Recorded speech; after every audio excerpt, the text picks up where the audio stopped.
बिस्मिल्लाहिर्रहमानिर्रहीम। 9th class. आज हमने एक्सरसाइज 1.5 स्टार्ट करनी है और इसमें जो इम्पोर्टेंट टर्म्स यूज हो रही हैं वो है डिटर्मिनेंट, एडजॉइंट एंड सिंगुलर और नॉन सिंगुलर मैट्रिसेस। ये चार इम्पोर्टेंट चीज़ें हैं जो हम फाइंड भी करेंगे और इसको फिर आगे यूज़ भी करेंगे। तो शुरू करते हैं। सबसे पहले डिटर्मिनेंट। तो डिटर्मिनेंट जिस हमेशा सब जो है वो स्क्वायर मैट्रिक का फाइंड किया जा सकता है। तो हम कोई भी स्क्वायर मैट्रिक ले लेते हैं। हमारे पास एक मैट्रिक है स्क्वायर। ये देखें, मैं खुद से एक स्क्वायर मैट्रिक ले रही हूँ 1 2 3 4। ये हमारे पास एक स्क्वायर मैट्रिक है। इसका ऑर्डर देख लें आप, 2 क्रॉस 2 है। आपने डेफिनेशन अच्छे से याद कर ली होंगी। उसमें हमने स्क्वायर मैट्रिक की डेफिनेशन यही की थी ना, कि जिसमें रोज और कॉलम इक्वल थी। अब हमने इसका डिटर्मिनेंट फाइंड करना है। तो डिटर्मिनेंट ऑफ ए, इसको हम डिनोट करते हैं ए मॉड, ऐसे यूं सीधी सीधी लाइन डाल देते हैं। इसको पढ़ते हैं मॉड, यानी डिटर्मिनेंट ऑफ ए। यूं वर्डिंग में लिख दें डिटर्मिनेंट ऑफ ए या ये। तो ये हमने फाइंड करना है। तो जिसका डिटर्मिनेंट फाइंड करना होता है ना, जिस मैट्रिक का, उसको पहले यूं इस तरह से मॉड में लिखा जाता है। तो ये वैल्यूज 1 2 3 4, इसको हमने यूं मॉड में लिख लिया। ये सीधी लाइन में लिखना है, ठीक है। अब हम इसका डिटर्मिनेंट खोलते हैं। तो हम क्या करेंगे, सबसे पहले इस डायगोनल के एलिमेंट को आपस में मल्टीप्लाई करेंगे, यानी 4 मल्टीप्लाई 1, फिर माइनस, फिर इन दोनों को मल्टीप्लाई करते हैं 2 मल्टीप्लाई 3। अब 4 1 4 माइनस 3 2 6। तो अब देखें 6 बड़ा है, 4 में से माइनस करें -2। ये हमारे पास आंसर आ गया इस डिटर्मिनेंट का -2, ठीक है। तो डिटर्मिनेंट फाइंड करने का सिर्फ तरीका आपको याद रखना है। सबसे पहले जिस मैट्रिक का डिटर्मिनेंट निकालना हो उसको यूं सीधी मॉड कंडीशन में उसको पहले लिखना है, फिर this multiply minus this multiply, ठीक है। और फिर उसको माइनस करके जो भी आंसर आएगा वो हमने निकाल देना, ठीक है। ये तो था डिटर्मिनेंट। अब जिस मैट्रिक का एडजॉइंट निकालना हो वो कैसे निकलेगा। तो कोई भी मैट्रिक अगर मैं बी ले रही हूँ, बी मैट्रिक आप ले लें कुछ भी, मतलब 2 -7 3 4। ये मैंने खुद से ही नंबर पुट किए हैं। इसमें कोई खास वजह नहीं है कि मैंने यही नंबर क्यों लिए हैं। कुछ भी आप ले सकते हो, पॉजिटिव नेगेटिव कहीं पर भी कुछ भी ले सकते हो। तो जिसका भी आपको एडजॉइंट फाइंड करना होता है, एडजॉइंट ऑफ बी, तो हम क्या करते हैं, ये वाला जो डायगोनल है ना, इसके एलिमेंट्स की जगह चेंज कर देते हैं। यानी इसकी जगह ये और इसकी जगह ये लिख देते हैं। ये आ गया 4 और ये 2। देखें दोनों की जगह चेंज हो गई। और ये वाली जो डायगोनल की वैल्यूज होती हैं, इनके साइन चेंज करते हैं। तो साइन, अब ये माइनस में है तो ये प्लस में हो जाएगा, और ये प्लस में है तो ये माइनस में हो जाएगा। तो ये हमारे पास आ गया इसका एडजॉइंट, ठीक है। जिस मैट्रिक का एडजॉइंट निकालना होता है उसकी ये डायगोनल में जगह चेंज करते हैं और इसकी साइन चेंज करते हैं, राइट। इनकी जगह चेंज करते हैं और इसके साइन चेंज कर देते हैं। फिर जो न्यू मैट्रिक आता है आफ्टर चेंजिंग, वो इस मैट्रिक का एडजॉइंट कहलाता है, ठीक है। अच्छा जी, अब हमने नेक्स्ट जो है देखना है कि सिंगुलर और नॉन सिंगुलर मैट्रिक कौन सा होता है। तो वो भी डिटर्मिनेंट से रिलेटेड है चीज, कि जिस मैट्रिक को हमने चेक करना होता है कि वो सिंगुलर है या नॉन सिंगुलर है, हम उसका डिटर्मिनेंट निकाल के देखते हैं। अगर तो डिटर्मिनेंट उस मैट्रिक का, यानी जैसे ये ए मैट्रिक है, इसका डिटर्मिनेंट अगर तो इक्वल टू 0 आ जाता है, ठीक है। यानी वो जो हमने आंसर निकाला, ये देखें यहाँ पे आंसर -2 निकला है, ठीक है। ये 0 तो नहीं है, वैल्यू है ना, नेगेटिव वैल्यू है चाहे, लेकिन ये 0 नहीं है, नॉन 0 है ये, ठीक है, जीरो के इक्वल नहीं आया, कुछ भी पॉजिटिव नेगेटिव वैल्यू आ जाए, जीरो ना आए तो वो फिर आएगा नॉन सिंगुलर, और जिसका आ जाएगा जीरो तो इसको हम कहेंगे सिंगुलर, सिंगुलर मैट्रिक। ठीक है, यानी ये जो मैट्रिक है इसकी वैल्यू -2 आई, जीरो नहीं आई, तो ये मैट्रिक जो है वो है नॉन सिंगुलर, क्योंकि जीरो नहीं आई। ठीक है, अगर जीरो आ जाता है तो सिंगुलर है, और अगर ए डिटर्मिनेंट नॉन जीरो आता है तो नॉन सिंगुलर मैट्रिक है वो। ठीक है, नॉन सिंगुलर मैट्रिक्स। तो हमें जब वो ये कहता है कि कोई भी मैट्रिक दे देता है और वो कहता है बताइए ये सिंगुलर है या नॉन सिंगुलर है, तो हम उसका डिटर्मिनेंट निकाल के चेक करते हैं। अगर तो वो जीरो आ जाता है तो हम कहते हैं सिंगुलर मैट्रिक है, अगर नॉन जीरो आता है, उसके अलावा कोई भी पॉजिटिव नेगेटिव यानी नॉन जीरो वैल्यू आती है, तो फिर हम कहते हैं नॉन सिंगुलर मैट्रिक है। बस जी, इसकी थ्योरी में यही दो तीन चीजें समझने वाली चीजें थी। इसके बाद है हमारे पास इनवर्स, कि किसी भी मैट्रिक का इनवर्स कैसे निकालते हैं, क्योंकि एक्सरसाइज 1.5 में इनवर्स फाइंड करना भी आ रहा है, तो हम सबसे पहले उसको भी देख लेते हैं ताकि हमें एक्सरसाइज स्टार्ट करने में फिर कोई रुकावट ना हो। यानी कोई मैट्रिक अगर ए है, if A is a matrix, suppose A B C D, ठीक है, ये मैंने अल्फाबेटिकली एक जनरल सी मैट्रिक ले ली है, इसका आपने ए इनवर्स फाइंड करना है, ये इनवर्स। ठीक है, -1 ऊपर लिखते हैं, यानी जैसे आप कहें ना कि 1/2, इनवर्स किसका है? 2 का। ठीक है, 3/2 का इनवर्स क्या है? 2/3, यानी इसी को उलट दिया जाता है, इसका इनवर्स ये है। 2 का इनवर्स यानी उसका रेसिप्रोकल 1/2 है। ठीक है, तो इनवर्स क्या होता है? उसका रेसिप्रोकल। मल्टीप्लिकेटिव इनवर्स क्या होता है? उसका रेसिप्रोकल, यानी उसको हम उलट देते हैं। तो यहाँ पर ये मैट्रिक है ए, यानी इसके नीचे 1 है, तो जब हम इसको इनवर्स की फॉर्म में लिखेंगे तो हम यूं लिखते हैं ए की पावर -1। ठीक है, यानी इसको अगर मैं लिखूं ना तो ये 1/a है, ये 1/a है। इसको मैं अगर फ्रैक्शन की फॉर्म में लिखूं तो ये 1/a है, a की पावर -1। ठीक है, तो लेकिन हम इसको यूं a की पावर -1 लिखते हैं। तो इनवर्स फाइंड कैसे करना होता है?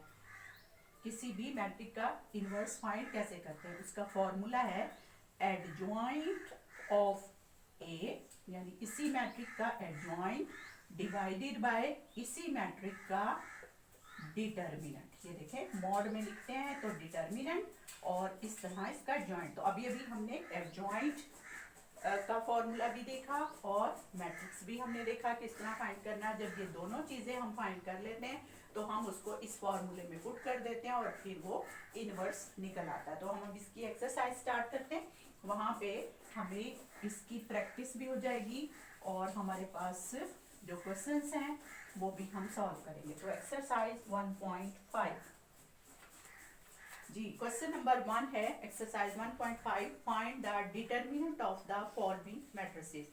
इसके 4 पार्ट्स हैं और इन चारों के आपको सिर्फ डिटर्मिनेंट फाइंड करने हैं। तो इसका फर्स्ट पार्ट ही करती हूँ मैं। क्वेश्चन नंबर 1, इसका फर्स्ट पार्ट है हमारे पास, मैट्रिक है ए, इसमें वैल्यू है -1 1 2 0। ठीक है, ये मैट्रिक है। तो अब हमने इसका डिटर्मिनेंट फाइंड करना है, तो हम सबसे पहले इसको यूं मॉड की फॉर्म में लिखेंगे। ठीक है, कभी भी ये मैट्रिक्स यानी ये ब्रैकेट की फॉर्म में लिख के उसको नहीं खोल देना, क्योंकि ये गलत हो जाएगा। एग्जामिनर कहेगा कि इसको ये पता ही नहीं है कि एक मैट्रिक्स को डिटर्मिनेंट की फॉर्म में लिखे बगैर नहीं खोला जा सकता। तो अब आप पहले इसको लिखेंगी -1 2 1 0, ये पहले मैंने मॉड की फॉर्म में लिखा। अब मैं इसको फॉर्मूला लगाऊंगी, तो this multiply minus this multiply 1 × 2। ठीक है, ये और ये। तो अब सबसे पहले ये वाला लेना है, बस ये याद रखना है, ये पहले मल्टीप्लाई फिर माइनस ये। तो अब इसको करें, ये 0 माइनस 2 वन जा 2, ठीक है। तो आंसर क्या आ गया, -2, ठीक है। अब देखिए इसने में तो सिर्फ ये कहा है ना कि आप डिटर्मिनेंट फाइंड करके दें, लेकिन डिटर्मिनेंट से ही रिलेटेड है सिंगुलर और नॉन सिंगुलर। तो हम अगर यहाँ पर ब्रैकेट में ये चीज भी साथ में ऐड कर लें कि इसका डिटर्मिनेंट -2 आया है, यानी 0 नहीं है, नॉन 0 है, तो ये फिर कैसा मैट्रिक है, नॉन सिंगुलर, ठीक है। आपको ये एक एक्स्ट्रा चीज यहीं पर याद भी हो जाएगी, ठीक है। क्वेश्चन नंबर 1 में भी आपने जब डिटर्मिनेंट निकाल लें तो साथ ही आपने उसकी टाइप भी लिख देनी है कि ये सिंगुलर है या नॉन सिंगुलर है, ठीक है।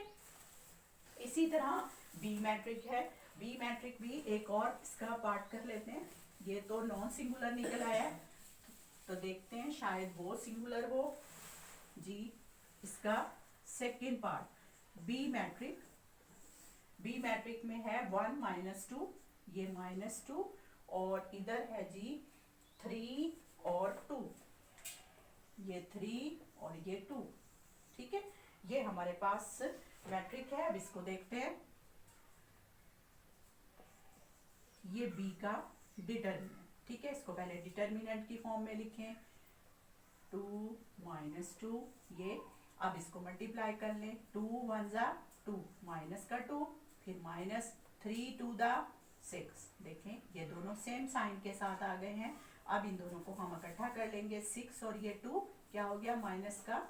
तो ये भी नॉन जीरो है, इसका मतलब है ये भी नॉन सिंगुलर मैट्रिक है, ठीक है। तो ये हमारे पास सेकंड पार्ट भी नॉन सिंगुलर मैट्रिक लिखा है। थर्ड पार्ट जो है वो सिंगुलर है, देख लेते हैं इसको भी, क्योंकि ये बहुत इंपॉर्टेंट चीज है। शॉर्ट क्वेश्चन में ये अक्सर आ जाती है। सी पार्ट, ये थर्ड है इसका, सी मैट्रिक है हमारे पास 3 2 3 2 जी। ये सी का डिटर्मिनेंट निकालेंगे हम, ये 3 ये 2 3 2, ठीक है। 3 2 दा 6 -2 3 दा 6। ये देखें अब 6 में से 6 माइनस हो गया तो क्या आ गया, 0, ठीक है। तो ये मैट्रिक आ गया सिंगुलर, ठीक है। इसकी टाइप भी आपने साथ ही मेंशन कर देनी। नेक्स्ट भी हमारे पास क्वेश्चन नंबर 2 है जी। उसमें उसने कहा है which matrix are singular and non singular. तो ये बिल्कुल इसी तरह से जो मैंने अभी आपके साथ क्वेश्चन नंबर 1 किया है, बिल्कुल इसी तरह से आपने इन मैट्रिसेस के डिटर्मिनेंट फाइंड करने हैं। और अगर डिटर्मिनेंट 0 आता है तो वो है सिंगुलर, और अगर 0 नहीं आता, कोई भी पॉजिटिव नेगेटिव वैल्यू आ जाती है, तो फिर वो नॉन सिंगुलर होगा, ठीक है। तो क्वेश्चन नंबर 3 स्टार्ट करते हैं। Find the multiplicative inverse. इसलिए मैंने क्वेश्चन नंबर 1 को ही आपको डिटेल से समझा दिया है कि आप क्वेश्चन नंबर 2 भी बिल्कुल सेम वे में कंप्लीट कर लेंगे, ठीक है। ये आपकी असाइनमेंट है। Next question number 3।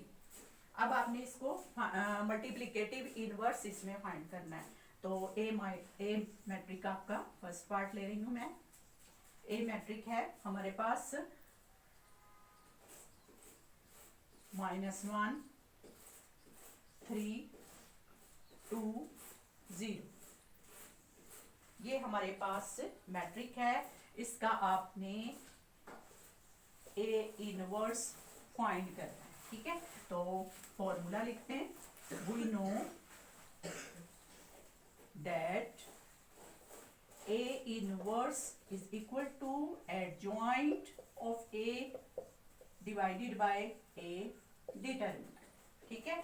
तो सबसे पहले आपने इसका डिटर्मिनेंट निकाल के चेक करना है कि वो क्या है, क्योंकि वो कहता है कि इफ पॉसिबल, अगर ये पॉसिबल है तो इनवर्स निकालें। और वो क्यों है, क्योंकि अगर नीचे देखो डिटर्मिनेंट 0 भी होता है, नॉन 0 भी होता है, ठीक है ना। दोनों कंडीशन इसके साथ हैं। तो अगर ये 0 हो जाता है तो फ्रैक्शन फॉर्म में नीचे 0 पॉसिबल नहीं है। आपके पास फ्रैक्शन की डेफिनेशन है ना ये, कि number which can be right in the form of a by b where b cannot be equal to 0, के नीचे वाली वैल्यू को 0 नहीं लिया जा सकता फ्रैक्शन में। अगर है तो वो फ्रैक्शन ही नहीं है, वो एग्जिस्ट ही नहीं करता है, ठीक है ना। तो हम सबसे पहले इसका डिटर्मिनेंट निकाल के देखते हैं कि क्या ये एग्जिस्ट करता है कि नहीं। तो डिटर्मिनेंट निकालें। ए डिटर्मिनेंट -1 3 2 0, तो निकालते हैं। ये -1 मल्टीप्लाई 0 -2 मल्टीप्लाई 3, ये आ गया 0, 3 to the 6, तो ये वैल्यू आ गई -6, ठीक है। तो इसका मतलब है कि ये नॉन जीरो है, यानी नॉन सिंगुलर है। इससे आपको ये भी पता चल जाएगा कि इनवर्स जो है वो सिर्फ नॉन सिंगुलर मैट्रिक का ही एग्जिस्ट करता है, ठीक है। अब हमने ये निकाल लिया, अब हमें सिर्फ एडजॉइंट चाहिए। तो एडजॉइंट हम यहाँ पर लिख लेते हैं इसका फॉर्मूला जी, एडजॉइंट का इनकी जगह और इनके साइन। तो ये आ जाएगा 0 -1 यहाँ नीचे, इनके साइन -3 -2, ये हमने इसका एडजॉइंट लिख दिया। डिवाइडेड बाय जो इनवर्स निकला है -6, ठीक है। ये इसके इनवर्स की फुल हमने वैल्यूज पुट कर दी हैं। ये ऊपर वाला हमने एडजॉइंट फाइंड करके लिखा है और नीचे ये इसका डिटर्मिनेंट है, ठीक है। तो बस यहीं तक भी आंसर हो सकता है। अगर इसको मजीद सिंप्लीफाई करना चाहे तो हर वैल्यू को 6 से डिवाइड किया जा सकता है, -6 से। एक स्टेप कर लेते हैं इसको। 0 बाय -6, -3 बाय -6, -2 बाय -6, -1 बाय -6, ठीक है। तो ये हो जाएगा 0, ये कट के 3 1 3, 3 2 6, तो यहाँ आ जाएगा 1/2। ये भी 2 1 2, 2 3 6, यानी 1/3। ये कट जाएगा तो सिर्फ 1/6 रह जाएगा, क्योंकि दोनों ऊपर नीचे माइनस में है तो ये प्लस हो जाएंगे, ठीक है। तो हमारे पास ये आंसर आ जाएगा इसका इनवर्स का, ठीक है। आप पीछे अपने बुक पे आंसर चेक कर सकते हैं कि इस तरह से है या इस तरह से, ठीक है। ये एक स्टेप अगर दिया हुआ है तो आप कर लें, वरना आप यहाँ तक भी लिख दें तो वो भी ठीक है, ये भी आपका आंसर ठीक होगा, ठीक है। अच्छा, ये क्वेश्चन नंबर 3 का मैंने फर्स्ट पार्ट किया है। एक पार्ट और मैं डी पार्ट करवा देती हूँ, उसमें आपके पास जो है फ्रैक्शनल वैल्यूज हैं, तो वो बच्चों को मुश्किल लगती है जरा, उसको हम कर लेते हैं। उसमें कोई मुश्किल तो नहीं है वैसे, लेकिन जरा ख्याल से फ्रैक्शनल वैल्यूज को मल्टीप्लाई वगैरह करना होता है, तो वो जरा ख्याल से आपको करना होता है। तो इसका 4 पार्ट, क्वेश्चन नंबर 3 का 4 पार्ट जी, मैट्रिक है डी, 1/2, 3/4, 1 and 2, ठीक है। मेथड वही है। सबसे पहले हम इसका डिटर्मिनेंट फाइंड करके देखेंगे, क्योंकि हमें फॉर्मूले में पता है कि डिटर्मिनेंट का जो फॉर्मूला है उसमें नीचे ये इनवर्स का जो फॉर्मूला है उसमें नीचे डिटर्मिनेंट आता है, adjoint of D and D determinant. तो सबसे पहले हम डी का डिटर्मिनेंट चेक करते हैं, where D determinant is equal to 1/2, 1, 3/4, 2, ठीक है। इसका डिटर्मिनेंट निकालते हैं। पहले इन दोनों को मल्टीप्लाई करेंगे, 2 मल्टीप्लाई 1/2। देखिए जैसी भी वैल्यू है उन दोनों को मल्टीप्लाई किया, ये देखिए प्लस, यहाँ माइनस। अब ये 3/4 मल्टीप्लाई 1, इन दोनों को मल्टीप्लाई माइनस, फिर इन दोनों को मल्टीप्लाई, ये दरमियान में माइनस आएगा इन दोनों के प्रोडक्ट के। तो अब ये चेक कर ले, ये 2 से 2 कैंसिल, यहाँ आ गया 1 माइनस, ये नहीं कैंसिल होता तो ये आ जाएगा 3/4, ठीक है।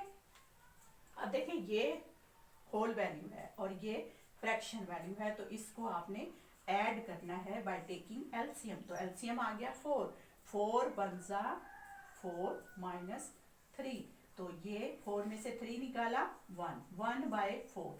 अब ये भी नॉन सिंगुलर वैल्यू है, तो इसका भी पॉसिबल है। हाँ, वो इनवर्स वो हम निकालेंगे, ठीक है। यहीं पे इसको जो है आपने लिख देना है जी। अब ये इसका पॉसिबल है, तो हम इसका फॉर्मूले में वैल्यू पुट कर देते हैं जी। एडजॉइंट निकाले, पहले इन दोनों की जगह चेंज करेंगे, इसके साइन चेंज करेंगे। ये आ गया 2, यहाँ 1/2, और इधर -3/4, और ये -1, ठीक है। डिवाइड बाय क्या वैल्यू आई है 1/4, ठीक है। अब हमने क्या करना है, ये 1/4 जो है ये डिवाइड में है, तो इसको जब हम यहाँ साइड पे लिखेंगे तो ये मल्टीप्लाई हो जाएगा, यानी डिवाइड को जब लिखते हैं तो यहाँ 4 आके मल्टीप्लाई 4/1 हो जाता है, ठीक है। साथ में ये मैट्रिक 2 -3/4, ये -1 1/2, ठीक है। अब ये 4 बाहर है तो अंदर जाके मल्टीप्लाई हो जाएगा, ठीक है। तो ये 4 2 ज़ा 8, 4 इधर जाके मल्टीप्लाई जब होगा तो 4 से 4 कैंसिल हो जाएगा और -3 आ जाएगा, और ये -4 यहाँ भी मल्टीप्लाई होगा तो 2 4 से कैंसिल होके 2 2 ज़ा 4, 2 रह जाएगा, और ये ऊपर 2 1 ज़ा 2, ठीक है। इसका एक स्टेप अगर हम यहाँ पे कर लें तो हमारे पास जगह थी तंग, इसलिए मैंने वहाँ पे आपको कर दिया। ये देखें, इसके बाद ये यहाँ पर अगर आप कर लें 4 × 2, 4 × -3/4, ये 4 × -1, फिर 4 × 1/2, ठीक है।